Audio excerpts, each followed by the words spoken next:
So good morning, everyone. I'm very, very happy and pleased to be here. And it's really a privilege. I just landed yesterday. And I'm here only for a few days. But I'm really, really happy to be here at Yael's place. And so I'll just introduce myself, and then we'll start. I tell you what we'll be doing this morning. So my name is Menussi, and I live in Israel. And I grew up in a very ultra-secular home. And my father was actually a kind of well-known person in celebrity in Israel, being well-known for he wrote political satire, which was very left-wing and very secular and very anti everything else. And so the Israeli ones should know him. His name was Didi Menussi. If you're Israeli and you're over 40, then you would have heard his name. And then at the university, at first I became even more anti-religious, because that's what university does. I became more sort of philosophically argued. But then I met someone very special, very interesting, whom you may have met here. I think it was here a while ago. His name is Rabbi Moshe Genut. And so I met him many, many years ago, over 20 years ago at the university. And he basically turned my life upside down and broke all the stigmas and images that I had of what being religious is like and what it could be. And then I started on this long journey, which is still going on, shalom, of getting to know the Jewish world and getting to know the Torah especially, and getting to know the infinite wisdom that's in the Torah. And I came to Judaism with my own sort of sets of questions, because having grown up in a very, very secular home, and so I could say that the first question I had to Hashem was, well, if there's this treasure called the Torah, and there's all this amazing beauty and depth, and I have been disconnected from it. You made it so that I would be born and would be raised up until I was 26 to have zero connection to my Judaism and zero connection to this wisdom of the Torah. And why did you do this so? You could have just made me be born. If this is part of me and I'm part of it and I'm supposed to have it, then you should have made it so that I would be born into a frum home. But you made it so that I was born into a secular home and be totally immersed in non-Jewish wisdom and thoughts and ideas and sensibilities and thinking and so on. And the answer that came very simple, was very sort of the straightforward answer was that I had to go through this in order to be a kind of mediator or a translator, going in both directions, meaning that what I'm trying to do, and that's what I've been trying to do over the past 20 years, is I've been trying to take ideas from the Torah and sort of translate them and convey them and explain them and dress them up in contemporary language in a way that appeals and is understandable, makes sense to people who live today with their sensitivities and their sensibilities and their questions. And also the other way around, that is taking topics and ideas and questions that are sort of in the air in the modern world, in the secular world, that the religious world has to deal with them, the Jewish world has to deal with them, and try and bring them in a good way, and sort of clarify them and try and cultivate a kind of Jewish understanding of these issues. And one of these issues, which pertains to what we want to do now, was feminism. Because I grew up, like everyone who grows up today, in a modern secular home, then, among other things, feminism is a basic thing. It's like the most basic thing there is.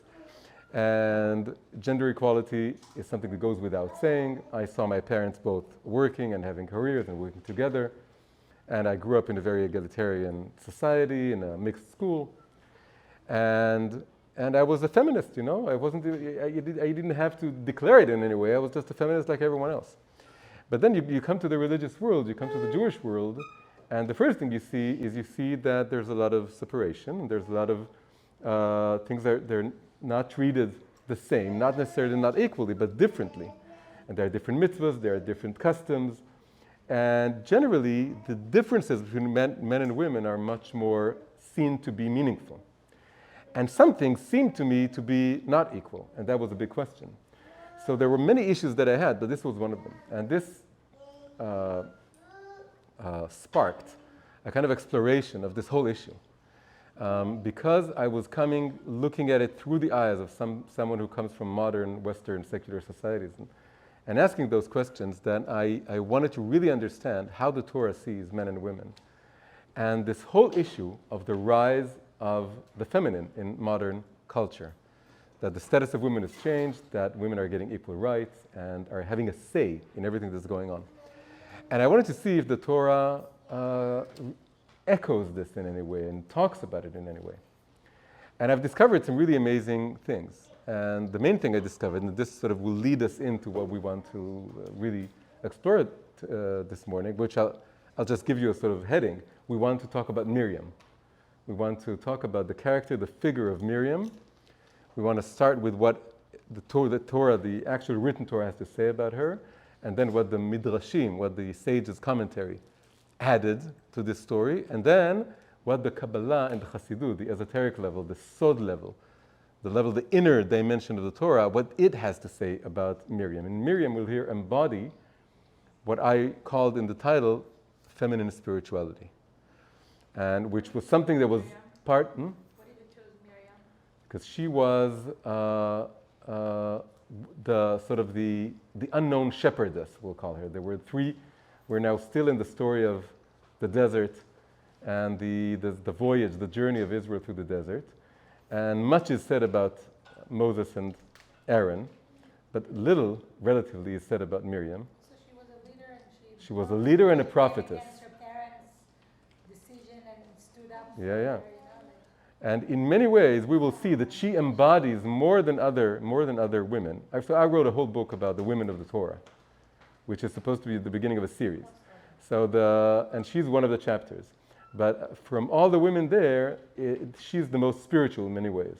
Sarah is also a prophetess, and Tamar is an incredible figure, and the daughters of Tzlofchad are there, and many. But she's the most spiritual in many ways, being a leader of women who, and so we'll see in a minute. But the thing I want to start out with is that looking into this topic of feminism and the rise of the feminine, then if you go into this, then the most important thing you discover is that the Arizal, that is the holy Ari Kadosh, the greatest Kabbalist, lived in the 16th century. He's like the watershed of Kabbalah. All the branches of Judaism basically agree that he's like the greatest Kabbalist. And so he didn't write himself, but his student, Rav Chaim Vital, he wrote the Torah of the Ari. And in the main book, which is called the Etz Chaim, there's a chapter called Shar Mi'ut HaYareach. It's about the diminishing of the moon. And he talks about the fact that as history progresses and as time progresses, then the feminine rises. And history is marked by the gradual rise of feminine energy, feminine light, the feminine point of view, up until absolute total equality between the feminine and the masculine. Before this equality, then the masculine is leading the way, and it sort of has a higher status, and women seem to be lagging behind or not to be as important as it was throughout most of history. But this is gradually changing, and it is accelerating in some ways. And once it reaches full equality, then women will have a direct spiritual inspiration. It wouldn't have to go only through the male influencer, the male mashpia, as it was before, that the men would study Torah and they would teach the women. But women will have an independent channel or connection to the Torah and to an inspiration to have their own chidushei Torah, their own new ideas, new interpretations to the Torah, their own insights, and then there will be true mutual reciprocity between men and women. Because not only he would have light to give to her, but she would have light to give to him, and they would be totally equal, and they would share one crown. That's the term that he uses. It's taken from the Talmud, the idea of sharing one crown. So he has this vision, this amazing vision, and we're talking about the 16th century. So it's something that, it's not a reaction to feminism, it's not a reply to feminism. It's 200 years before the first sort of inkling, or the first glimmer of feminism in the 18th century, which then took off at the end of the 19th century. So this is long before, it's not apologetic, it's not something that he has to explain, because people are asking why is there inequality. He's saying this because he goes deep into the Torah, and he shows how this is strengthened by many, many verses and many midrashim and many, many sources. Rabbi, do you prefer questions at the end, or? Yeah, I think so, because this is going on YouTube, and it's better if I'll finish the class, and then we'll have time for questions. It's very important. Now, when we're talking about the rise of the feminine, we're not just talking about women becoming more evolved and more sophisticated and more enlightened and so on, although definitely that too. We're talking about a certain kind of way of looking at the world, and way of studying the Torah, and way of experiencing things, and way of communicating things. And this, of course, goes for men as well. So when I'm talking about the rise of feminine spirituality, or the emergence, the re-emergence of feminine spirituality, this goes for men as well as women, not just women. This is something, there's a kind of shift that's going on between a masculine perspective and a feminine perspective. So I'll just give you one short idea demonstrating this in a very beautiful way. And this is very much connected to the heart of what Chassidut is all about, Hasidism, like this whole rise of this kind of new Torah that's coming out of the Kabbalah, but is much more emotional, more psychologically oriented, that's what Chassidut is all about. It's about trying and read everything in the Torah, the stories and the commandments and the specific halachot, and understanding ourselves from a more psychologically tuned perspective. So the idea is this. Garden of Eden, there were 3 sinners. It started with the snake. The snake seduced Eve, and Eve seduced Adam. So it was Nachash, the snake, and Chava, Eve, and then Adam. But when they were given their sort of punishments, it was in the reverse order. Why? Because the rectification has to go in the reverse order. That's how it goes. And the Torah says this, and because we see that the order of the sinning is the opposite of the order of the way they were rectified. So the idea is, in a deeper way, it's not just punishments. Punishment means the rectification. So the idea goes that first the masculine element, or the masculine side of the original sin, has to be rectified. Then we have to move and rectify the feminine. And then we need to rectify the snake, which is something that's somehow more visceral and more basic toward human nature, beyond or before the split into the gender differences. So how does this come about in the history of Judaism? So it goes about that throughout most of history, the way that the Torah gave us tools to work with our own psychological makeup and to rectify our attributes and to become better people was using a masculine perspective. What do I mean by a masculine perspective? I mean that, just side note, the Zohar explains that the 3 sinners, Adam, Chava, and the snake, correspond to 3 levels in the human soul. So Adam corresponds to the brain, which is the intellect, and Chava corresponds to the heart, which is the emotional level, and the snake corresponds to the term in the Zohar is the liver, but really it means like the gut or the belly or the level of instincts, the level of desires. It's really like thoughts and feelings and desires. So we see that Chava is like the heart that's sort of torn between the 2 sides, pulling her. Is she loyal more to Adam or more to the snake? It's an inner drama within ourselves. And so the snake, the belly, the gut begins the sin, and then it tempts the heart, and the heart sort of sways the head into its direction. So together in Hebrew, it's moch lev kaved, which has the acronym of melech, a king, someone for whom it's in the right order. He's like a king. It's like he stands upright and it's all good. But the order that the sin took place, it reverses this order, and it sort of breaks everything down. So what does it mean that the rectification of the human psyche, the human soul, was through a masculine perspective? It means it all began with the head. and the head would sort of lecture the heart. This whole system was called the Musar system. Musar is when, in Hebrew we say lehatif musar. Lehatif musar is to preach. And literally it means to sort of spray. Lehatif is like tipot, letaftef tipot. It's like the head has all the truth, and the head is standing above the heart, and it's sort of lecturing or preaching the heart. It's sort of sprinkling truth, lehatif musar, on the heart, and the heart is supposed to sort of obey. And that's how it was. When someone would come to the shul, he was a magid musar, he would preach musar, he would preach how people should behave. He would stand sort of above everyone else, and he would preach them how they should behave. And he would say, this is the wrong way to behave, and this is the right way to behave. It's very rational, it makes sense. And then the heart would sort of cringe or would be sort of afraid by this and would try and keep up with this. And they would go home and they would replicate this dynamic within themselves, just like the preacher was above them. And so lecturing them, they would go home and then their intellect would lecture their hearts. And it's good for a while. That's how you rectify the sort of, that's a masculine way of trying to rectify yourself. When the Baal Shem Tov came, it was time to transition to working in a feminine way. In a feminine way means that it means you do it just like the baby is here sort of crying.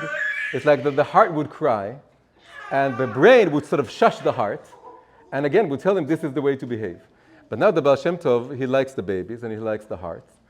And he says we have to work with the heart, not above the heart. You don't lecture the heart, you don't preach the heart. You work with the heart. And all Hasidus, in many, many ways, is transitioning from a masculine musar type of inner work to a feminine, heart-oriented work. It still has a lot of intellect. There's very deep Hasidic Torahs. But what differentiates them from the previous approaches was that now he's trying to find direct routes and channels to reach the heart directly, not indirectly through the head, as was in all the classic Musar books, but directly. That means having sort of surprising, intuitive, powerful Torahs that they sort of shoot arrows at the heart directly. Before you understand them, you feel something very powerful, and then you can think about them. It's a different approach.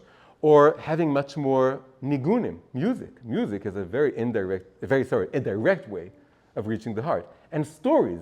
Again, a story is something that bypasses the intellect. Only when the story ends can you start thinking about it. Before, you don't think about it, you're into the story. So the heart is engaged. And farbrengens, having people sit together and work and eat together and drink together and sing together and talk together. And this is something, all this is ways to bypass the intellect and open the heart in a more sort of eye-level approach. It's not above the heart, it's an eye-level approach. All this is supposed to sort of lead the way to the future rectification of the snake. So one of the most well-known gematrias is that snake, Nachash, has the same gematria of Mashiach, the Messiah. And it's very weird to understand, but you can understand it when you realize that when you have two things that have the same gematria, the same numerical value, it doesn't say that they're the same or they're the opposite. It just says that there's a connection. And you need to understand what they mean in order to realize if this connection is saying they're very much alike or they're the opposite. In this case, it's clear that it's the opposite because we can't say that Mashiach is the snake, but we can say that the last Redeemer rectifies the first sinner. That makes sense. Or that the Nachash has the power of Mashiach in a negative way, and the Mashiach has the power of the Nachash in a positive way. So the idea is that we had the classical Musar Torah, that was the rectification of the masculine. Then came Chassidus, which is a feminine Torah, a feminine approach, it rectifies Chava. And that would sort of lead the way to the rectification, to the Torat Mashiach. The Torah of Mashiach, which would go even deeper and would find a way of rectifying like the gut, the belly, the instincts. Something we're maybe beginning to realize today what this can be. A new kind of even post-Hasidic Torah. And now everyone knows the expression Moach Shalit al Alev. The original Zohar says Moach Shalit al Alev, which doesn't mean controls the heart. It means it can influence the heart. It can reach the heart. And then it also says Lev Shalit al Kaved. But we don't know this expression so much. It's not quoted as often. Because the idea is that just like the snake and Chava work together in the beginning, so the Torat Mashiach will evolve directly out of Chassidut. That's like the end of this idea. Okay, so this is just an introduction to go in this whole idea. So what do we mean? So that basically gives us one perspective into what is feminine spirituality. It doesn't come from above, it comes from below. We can add some more characteristics. There was a debate in the Talmud.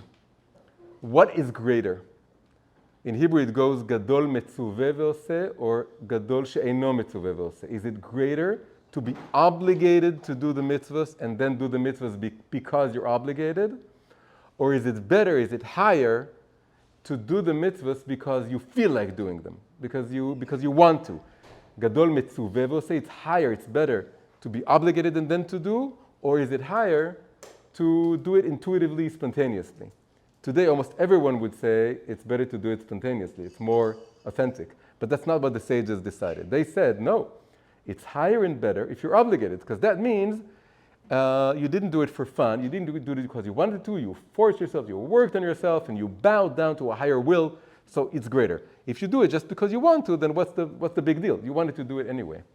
But in Chassidut it says, it's part of the same idea, that in the future it will be reversed.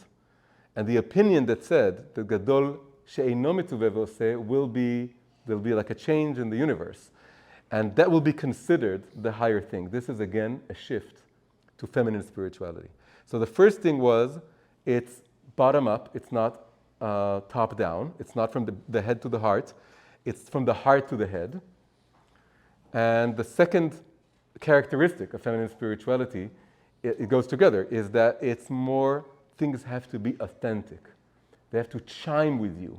You have to feel that I understand this and I connect with this and I do this. The opposite of the Talmudic idea that it's obligation that you don't identify with. The identification element is very important to this. And we'll add just one more thing. This is the book that I told you about, so you can, the Hebrew readers can buy it. Translation is on the way, Bezrat Hashem. So the third characteristic we can bring, and then we're going to see all this in Miriam, is that there's a verse in Shir HaShirim, Song of Songs. It says, Kol dodi hine ze ba, medaleg al heharim, mekapetz al hagvaot. The sound of my lover, the voice of my lover is coming near, leaping over the mountains, bounding over the hills. And the sages say that the mountains and hills refer to the fathers and mothers of Judaism, to the three fathers and the four mothers, the three patriarchs and the four matriarchs. The mountains are like the fathers and the hills are like the mothers. But there's also the verbs. There's medaleg and kofetz, leaping and bounding. So it's on the surface, it's synonyms. It's the same idea. It's leaping. But there is a difference. Medaleg is when your both legs are in the air. So you leave the ground. And mekapetz could be like skipping, that you're closer to the ground. It's not as big a leap. So it's skipping or bounding. So the idea is that the masculine approach, right, medaleg al heharim, leaping over the mountains, is taking greater leaps that sometimes the ground may feel that you left it, that it doesn't. The ground has its own sort of rhythm and its own sort of pace, and it wants to proceed it doesn't want to make any leaps. Bounding is also hastening things. We don't want to stay put and just be passive. We want to grow and we want to make changes. But bounds are smaller, meaning it's more of an evolution, less a revolution. So feminine spirituality, the way of the bounding over the hills of the mothers, is more of a evolution type change within you rather than a revolution, leaping type change within you. You don't want to leave anyone behind. That's put very simply. You don't want to leave any part of you behind. You want to make sure. So a masculine approach would say, well, part of me doesn't agree, but I'm just going to leap over it and I'm going to go ahead with what I understand. And a feminine approach would say, no, because that part of you that's left behind, A, it's also important, and B, it'll come back to haunt you.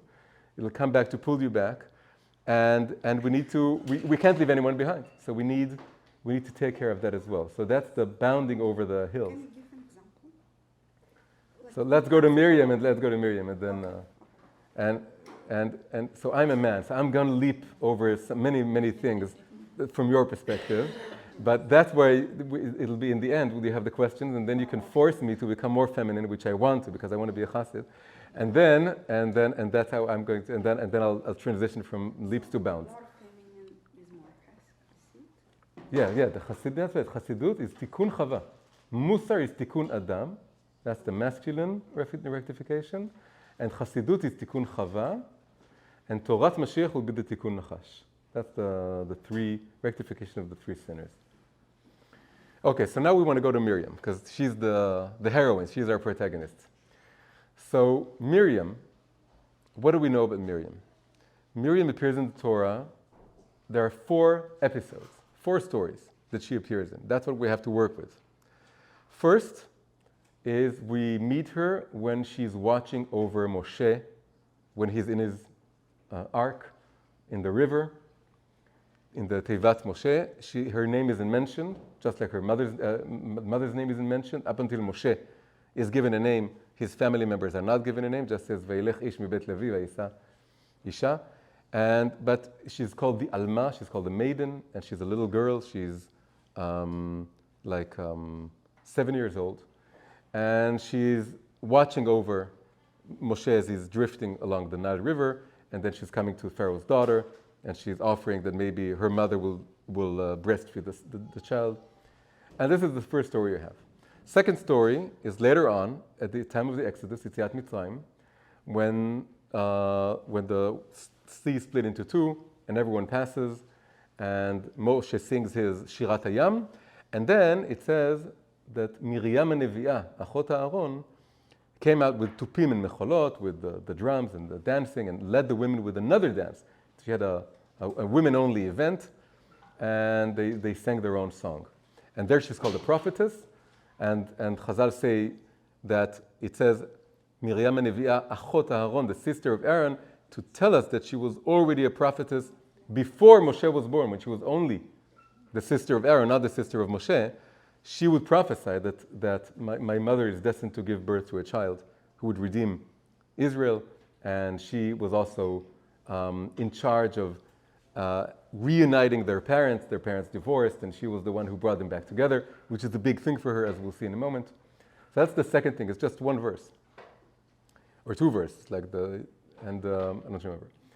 And third story, that's behind us, by the way. In terms of the parashah we're reading, we're in the middle. So there are the 2 episodes. The 2 episodes we're going to meet later on in the book of Bamidbar is that at some point she's angry with Moshe.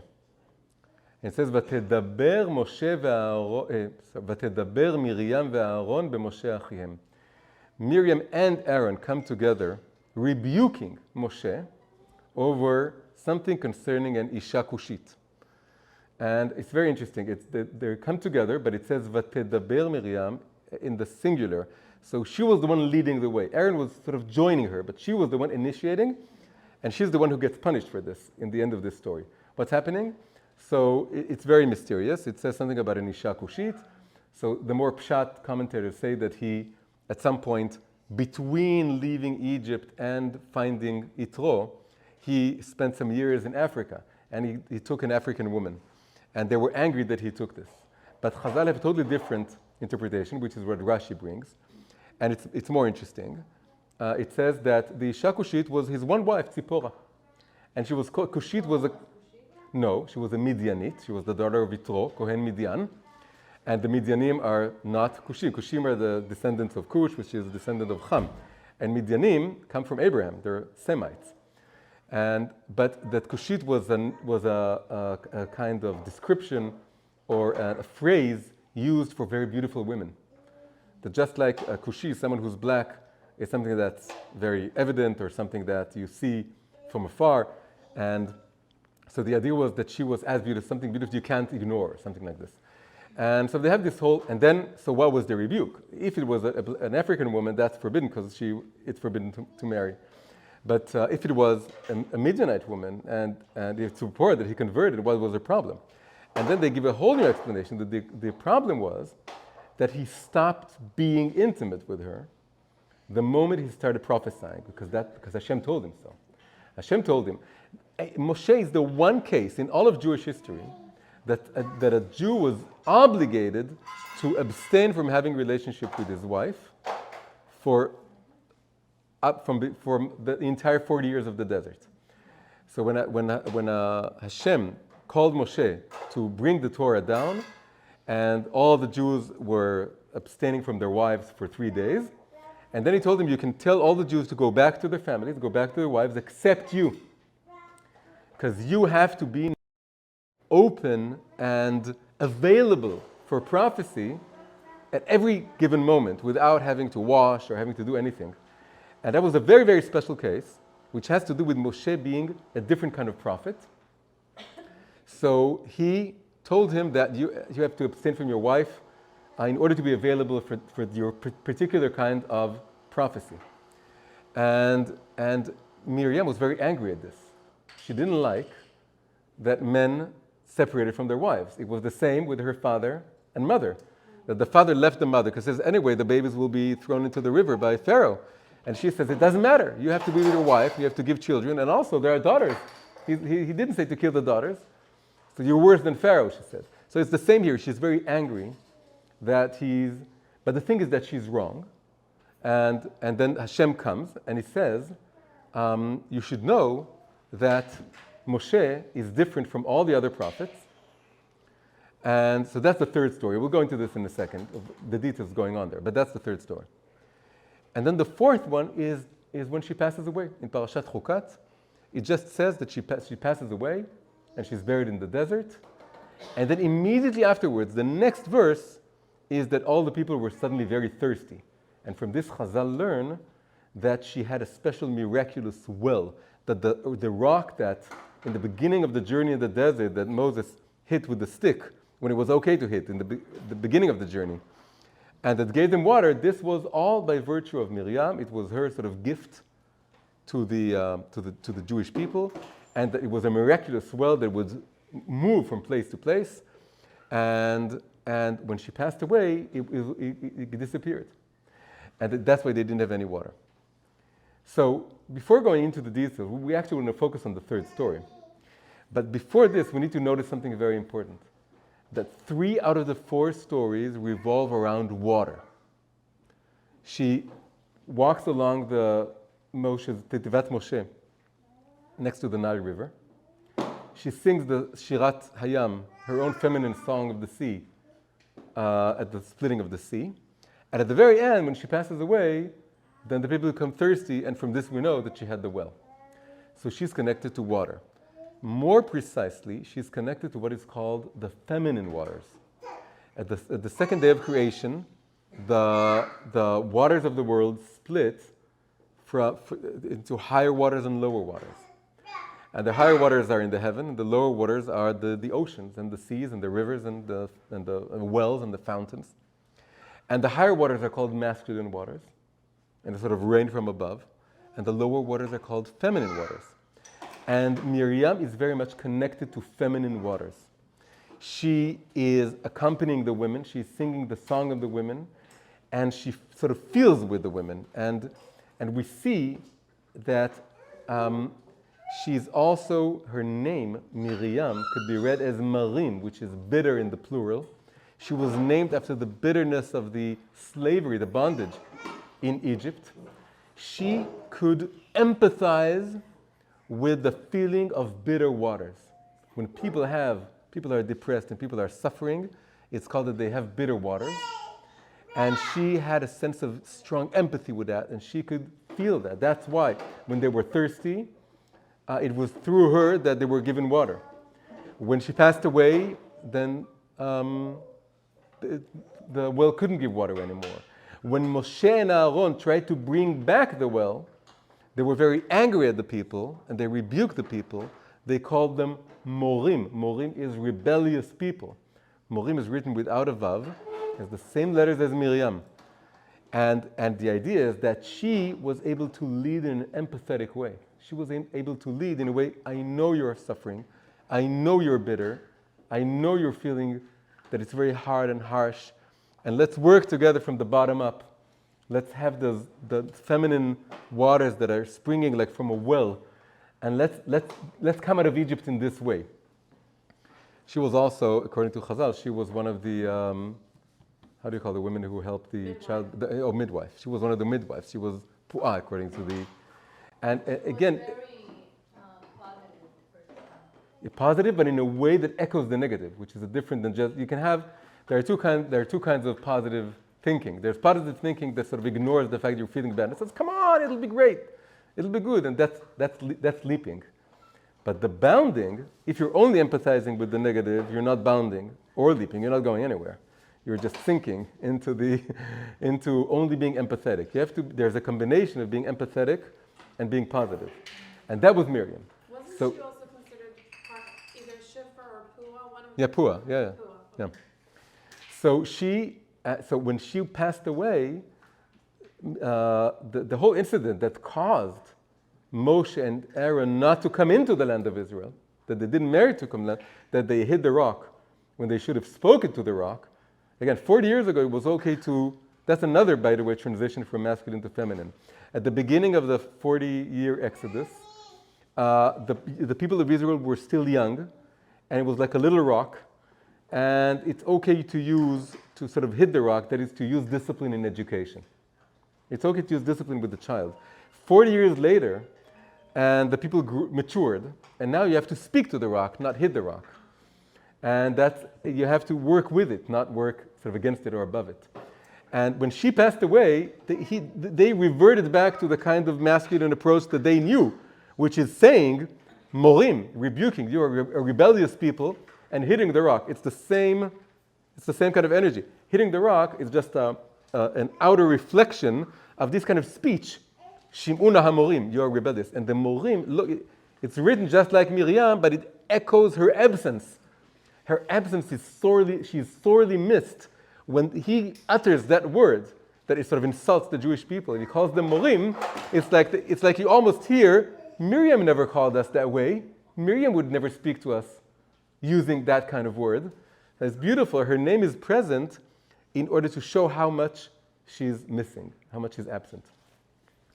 So these are the 3 out of the 4 stories have to do with water, specifically feminine water, specifically the experience of this whole image that coming out of Egypt is, maybe just turn it off right now. This whole image of coming out of Egypt in a way that you don't leap above the bitterness that you have. And that's why the bitterness comes to haunt them again and again, by the way, throughout their travels that they miss Egypt, or suddenly 3 days after the splitting of the sea, they find bitter waters and they say, oh no, we shouldn't have left. And it's all the bitter residues and the things that are left behind. It's the Egyptians that are still somehow within you. And Miriam was the kind of figure who throughout the desert was able to soothe and calm them in a way that, again, echoed the bitterness, but also would lift you above them. Because Miriam, you can also read it as merim. It lifts you up. So it's both marim, it echoes the bitterness. Marim is bitter in the plural. And merim is lifts up. She could lift you up through this empathy that reflects what you're doing. Now, there's another image here. Because when you think about a well, and you think about lower waters, another thing that comes to mind is mirrors. There's a verse that says, "Kemaim hapanim lapanim ken lev ha'adam." Lev ha'adam la'adam. As water is to the face, that it reflects the face, so does the heart mirror. One heart mirrors another heart. The heart, not the head. And waters are like mirrors. It's very beautiful that in English the word mirror is so similar to Miriam. There's something about Miriam, there's something about water that's mirror-like, especially lower waters. When you look at the heavens, you don't experience a mirror. It's thin and transparent, but waters are mirror-like. And when you look into a well, you see your own reflection. When you look into the waters, you see your own reflection. And this whole idea of empathy was that she could mirror what you're feeling and then sort of encourage you to move forward. And so there's a deep connection somehow between Miriam and mirrors. And this comes about in an amazing way in the only story that doesn't directly have to do anything to do with water, which is the third story. The story of her rebuking Moshe, being wrong, being punished, but still there's something incredible going on there that now we're going to see an amazing Hasidic sweetening, because that's a hard story. She gets punished, she gets leprosy, and everyone, by the way, the entire Jewish people, they all wait for her for a whole week. They stop their journeys for a whole week, waiting for her to get better. This is another, they reflect back to her, they echo back to her how much they love her, how much she's been with them through their hard times, and they're going to be with her through their hard times. That's another beautiful thing that comes out of this. But it's the most difficult story, in a way, even more than the story of her passing away, from which we know about the well. So it's the one story that's sort of difficult to understand, and we want to sort of crack this open, figure this out. And it's the one story that doesn't have anything to do with water, but it has everything to do with mirrors, as we'll see in a moment. So again, going back to the story was, in the third episode, that Miriam and Aaron both, but Miriam was leading the way, V'tedaber Miriam, were angry at Moshe for abstaining from being intimate with his wife Tzipporah. And they said, according to the Midrash, they say, we are also prophets, and we haven't left our spouses, and we're both married, and we're having regular relationships with our spouses. And why is Moshe different? And then what Hashem does is that he comes to them, he reveals himself to all three at the same moment, as Miriam and Aaron are with their spouses at that moment. And then they run looking for water to sort of wash their hands so they can address this prophecy. And he tells them, you see, this is what I can't have in this period of time that we're in the desert. I need someone that is in a different place. And then there's a few verses in which he tells them how different Moshe's prophecy is from all other prophets. And there's something incredible here. So it turns out that Miriam is here like the representative of all prophets who aren't Moshe. So in a way, Moshe and Miriam are the archetypes of two kinds of prophecy. One prophecy is that only Moshe ever had or will have.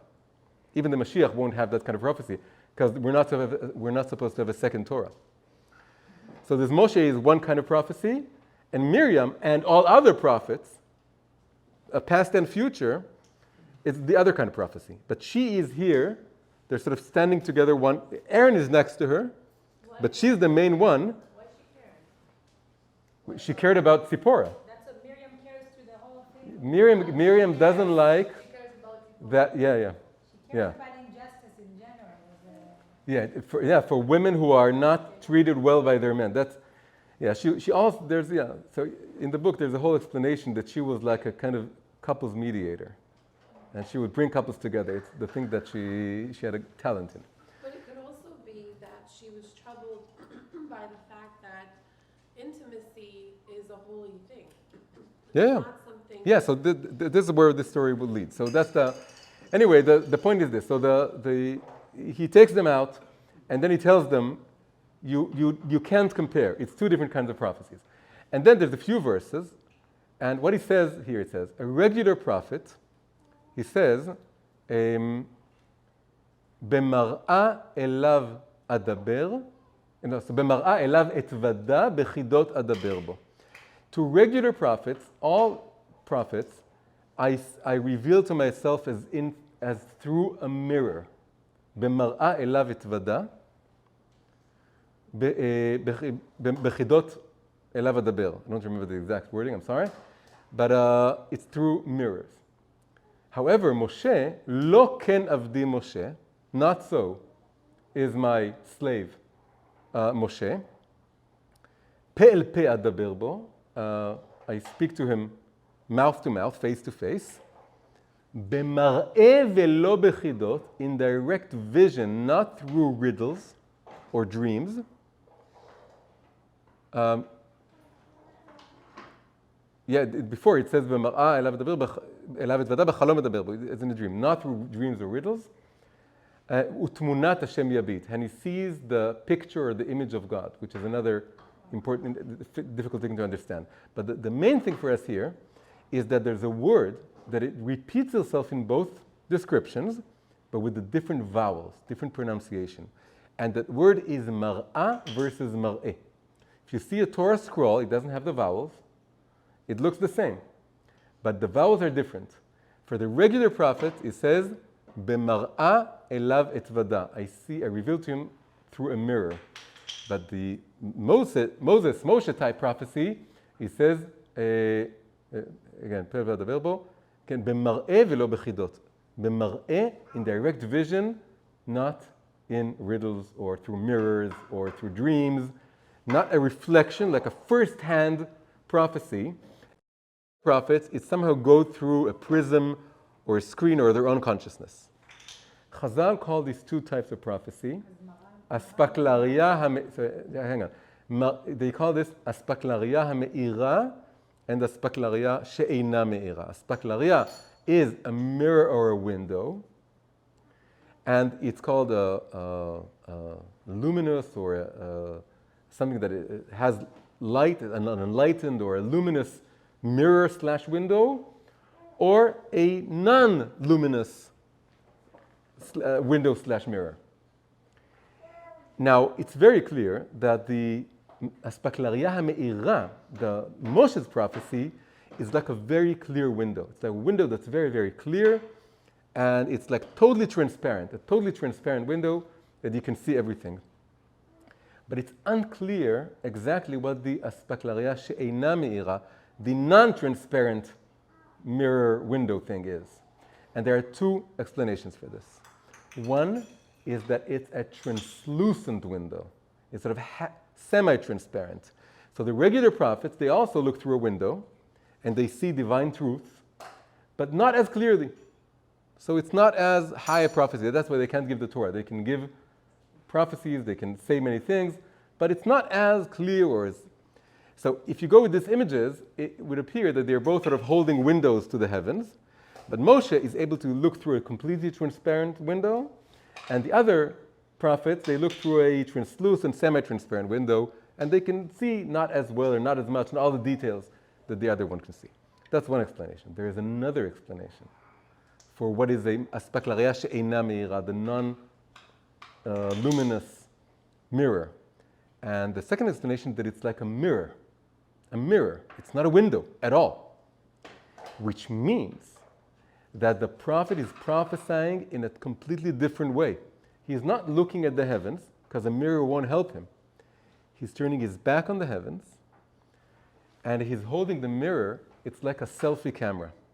Basically, today, we each have a smartphone, and we have two cameras. So when we're using the rear camera, that's like Moses' prophecy, because we're holding it up, and we're looking straight forward, and we have a very good camera. It's usually, by the way, a better camera. And it's higher quality camera, and it goes forward. And then there's also the front camera, which is the selfie camera, which is what we do, of course, as we all do today, is we turn our back to the scene or the people we want to take a picture of, and we're using the front camera, which is lower quality, although today, probably in the newest iPhones, it's all the same. And then we take a picture, a selfie, and we don't look directly at what we're seeing. We're only seeing it through the screen. And another important thing that happens is that we are in the picture. It's us and the scene. If it's just a regular picture, we're not there. We're invisible. We're behind the camera.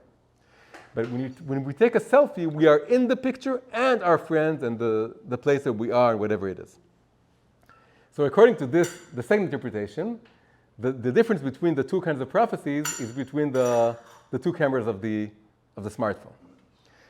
Now, there's a beautiful idea in Chassidus that the reason Aaron was there with Miriam, and they were both representatives of the non-Moshe prophecy, is that they correspond to the two types.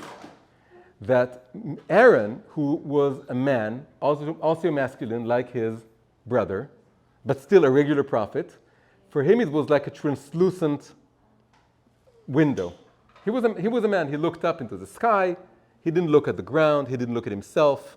He didn't turn his back on. He was a man, so he was looking up, and he was holding this kind of window, but he wasn't as a high prophecy as Moshe. But Miriam, she corresponds to the other interpretation. For her, it was a mirror. That's why she had a well. That's why her prophecy, she cared about the women. She cared about the people. She cared about what's going on down here. Because her prophecy was all about looking downwards, looking at this world, and taking a kind of selfie. And how could she empathize? Because she was in the picture. If you're a prophet that looks through windows, whether it's transparent or translucent, you don't think about yourself. You don't think about your own feelings in many ways. You transcend. You leap over your own feelings. And then you prophesy from that kind of perspective. And people feel that they're not in the picture either, because you're just showing them what's above.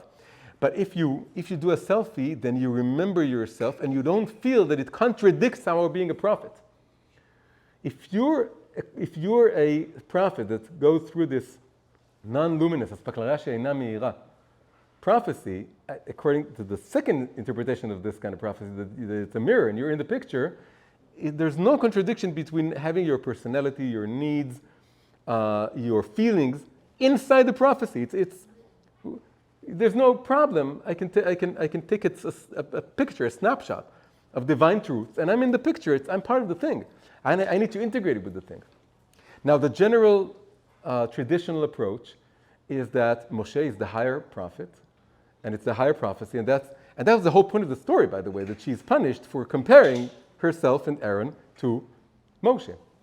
But then comes Chassidut, and comes the Alter Rebbe, first Rebbe of Chabad, and he flips everything upside down in the most unbelievable way. He says, yes, it's true that the Aspaklaria Meira, the transparent mirror, Moshe, is the highest. Obviously, it's the highest. It's called Or Yashar. It's the direct light coming from heaven, passing through the window into Moshe's mouth. The Shekhinah is speaking through his mouth, and obviously it's the higher one. But there's also a different perspective, a different way, through which if you look at it, then you realize that the other kind of prophecy, the Aspaklaria She'eina Meira, which by the way is the same kind of prophecy that Mashiach himself will have. Because we said it's neither before nor after Moshe will everyone abstain from his wife, and will anyone ever have that kind of prophecy. So he says the other prophecy, in a way, is higher. Why? And then he says this image.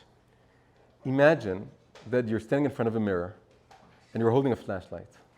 So the flashlight is here, and I'm here. And the light is coming from, and I turn it on and it goes all the way. And this is the straight light, the direct light. Imagine this is like God holding the flashlight. And it goes to the mirror, hits the mirror, comes back. Does it stop where the flashlight was? It doesn't stop where the returning light doesn't stop where the flashlight was. It goes on, and it illuminates my own face. So the idea is this: God is holding a flashlight, so to speak. He's bringing down prophecies, and it's very high. It's the flashlight of Hashem. But if that's the straight light, but the returning light, although it starts below, it doesn't start from above. It's a lower kind of prophecy. When it goes up, it passes the flashlight, and it somehow illuminates God himself.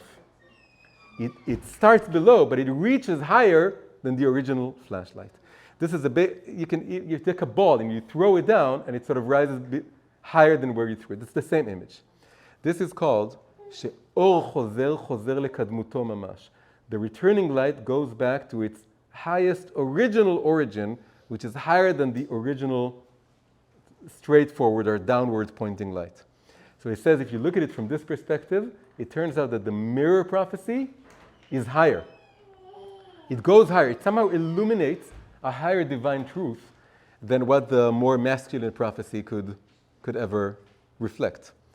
And then he says, and the reason it goes higher is that the prophet looks in the mirror and he sees both the prophecy and himself. And this connection, this combination, this integration of divine truths with your own psychological makeup and place and where you are and your brokenness and your bitterness and your imperfection. This combination of divine perfection and human imperfection, this together, although it's not as transparent and lucid and eternal as Moses' prophecy, it ends up being higher. And he says this is why, by the way, that the women in Egypt were inspired by Miriam to seduce their husbands to be intimate with them and then have all the children that we had in Egypt. They used mirrors for this. They would stand in front of the mirror and they would tell their husband, look, I'm so beautiful in the mirror, I'm more beautiful than you are.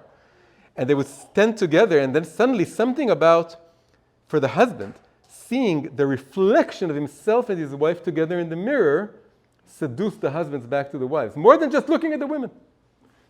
There was the seeing, like in the mirror, seeing them together. All this was inspired by Miriam, and then these mirrors were then utilized in the building of the tabernacle for the washstand of the priests, for the priests, something very, very holy, where they would, again, water, for them to wash their hands.